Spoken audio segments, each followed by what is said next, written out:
அஸ்ஸலாமு அலைக்கும். Hi friends, welcome to Suhaina food world. இன்னைக்கு நம்ம சேனலில் ஒரு சூப்பரான ஸ்வீட் ரெசிபி தான் பார்க்க போகிறோம். பெரியவங்கலேருந்து சின்ன பசங்க வரைக்கும் விரும்பி சாப்பிடக்கூடிய பால்கோவா ரெசிபி தான். எப்படி செய்கிறதுன்னு பார்க்கலாம். இப்போ பால்கோவா பண்ண ஃபஸ்ட்டு என்னென்ன பொருள் தேவை அப்படின்றத நான் சொல்லிடுறேன். பால் பவுடர் வந்து ஒரு கப் எடுத்துக்கோங்க. நான் இந்த கப் மெஷர்மெண்ட்டில் தான் உங்களுக்கு சொல்கிறேன். ஒரு கப் பால் பவுடர், அதே கப் அளவில் வந்து 3/4 கப் சுகர், அதை வந்து பொடி பண்ணி வச்சுக்கோங்க. உங்களுக்கு ஏலக்காய் ஃப்ளேவர் பிடிக்குன்னா ஏலக்காய் போட்டு பொடி பண்ணி வச்சுக்கோங்க. எனக்கு ஏலக்காய் ஃப்ளேவர் வேண்டான்றதுனால நான் போடலை. நெக்ஸ்ட் வந்து 1/2 கப் அளவு பால், நல்லா தண்ணி ஊற்றாம திக்காக காய்ச்சி வச்சுக்கோங்க. ஃபர்ஸ்ட் ஒரு கடாயில் வந்து நம்ம எடுத்து வச்சிருக்க பால் வந்து ஊற்றிக்கலாம். அடுப்பு எதுவும் பற்ற வைக்க வேண்டாம், நான் சொல்லும்போது அது ஸ்டார்ட் பண்ணால் போதும். நெக்ஸ்ட் வந்து பால் பவுடர் எடுத்து வச்சிருக்கோம்ல, அதையும் இதோட ஆட் பண்ணிக்கோங்க. அதுக்கடுத்து சுகர் பவுடர், அதையும் இதோட சேர்த்து ஆட் பண்ணிக்கோங்க.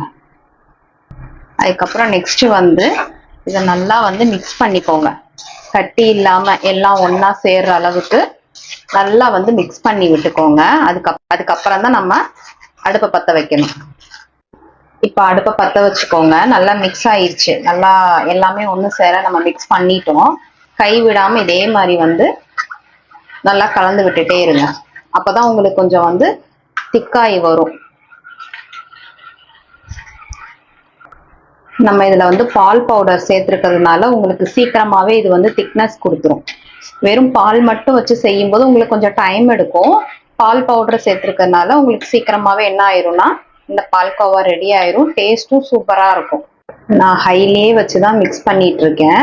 கொஞ்சம் திக்னஸ் தெரியுதா உங்களுக்கு? இப்போ கொஞ்சம் திக்காயிக்கிட்டே இருக்கு. ஸோ நம்ம ஹைலியே வச்சு இப்படியே கை விடாம கிண்டிக்கிட்டே இருக்கலாம். நான் சொல்லும் போது சிம் பண்ணிக்கலாம். உங்களுக்கு தெரியுதா? திக்னஸ் ஆயிட்டே இருக்குது பாருங்க. இதே மாதிரி தான் இருக்கும். ஸோ போக போக நம்மளுக்கு என்ன ஆகும்னா இன்னும் திக்னஸ் வர ஆரம்பிக்கும். உங்களுக்கு அந்த ஸ்டேஜ் வரும்போது நான் காட்டுறேன். இந்த மாதிரி ஓரங்கள்ல சேர்றதையும் நீங்க எடுத்து விட்டுட்டே வரணும். திக்னஸ் ஆக ஆக உங்களுக்கு வந்து ஃபுல்லாமே இந்த மாதிரி ஒட்டிட்டு வரும். ஸோ இது மாதிரி நீங்க எடுத்து விட்டுட்டே வரணும். இந்த ஸ்டேஜில் நீங்க சிம்ல வச்சு நல்லா மிக்ஸ் பண்ணி விடுங்க. ஹைல வைக்காதீங்க, மேலெல்லாம் தெரிக்கும். இப்போ இந்த ஸ்டேஜில் வந்து ஒரு 2 ஸ்பூன் நெய் வந்து சேர்த்துக்கோங்க.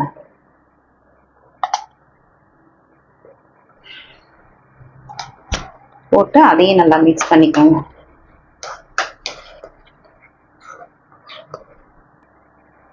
ஆல்மோஸ்ட் நம்மளுக்கு இப்போ வந்து பால்கோவா வந்து ரெடி ஆக போகுது. இன்னும் ஒரு 2 or 3 மினிட்ஸ்ல வந்து நம்மளுக்கு இப்போ இது ரெடி ஆயிரும். நம்மளுக்கு நல்லா வந்து ரெடி ஆயிடுச்சு பால்கோவா. அதில் உள்ள தண்ணி அது எல்லாமே உங்களுக்கு ட்ரை ஆகிட்டு தெரியுதா? நல்லா அழகா ரெடி ஆயிடுச்சு. இப்போ இதை வந்து வேற ஒரு ட்ரேக்கு வந்து நம்ம மாத்திக்கலாம். ஸோ இப்போ நம்ம வந்து பால்கோவா ரெடி பண்ணி ஒரு பவுல்ல வந்து மாத்திட்டோம். பாருங்க, பார்க்க எவ்வளோ அழகா இருக்குன்னு. நான் சொன்ன மாதிரியே கரெக்டா இதே மெஷர்மெண்ட்ல பண்ணீங்கன்னா இதே மாதிரி ஒரு பால்கோவா உங்களுக்கும் கிடைக்கும்.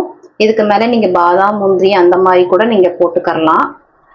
அது உங்களுடைய விருப்பம் தான். நான் இன்னைக்கு போடலை. உங்களுக்கு தேவைப்பட்டா நீங்க சேர்த்துக்கோங்க. இதை வந்து நீங்க இந்த மாதிரியே சேவ் பண்ணலாம். இல்லைன்னா பீஸ் போட்டு அந்த மாதிரியும் நீங்க சேவ் பண்ணி கொடுக்கலாம். பார்த்தீங்களா எவ்வளோ அழகா இருக்குன்னு? ஸோ என்னோட சேனல் உங்களுக்கு பிடிச்சிருந்ததுன்னா சப்ஸ்கிரைப் பண்ணுங்க, லைக் பண்ணுங்க, ஃப்ரெண்ட்ஸ் அண்ட் ஃபேமிலிக்கு ஷேர் பண்ணுங்க. தேங்க்யூ.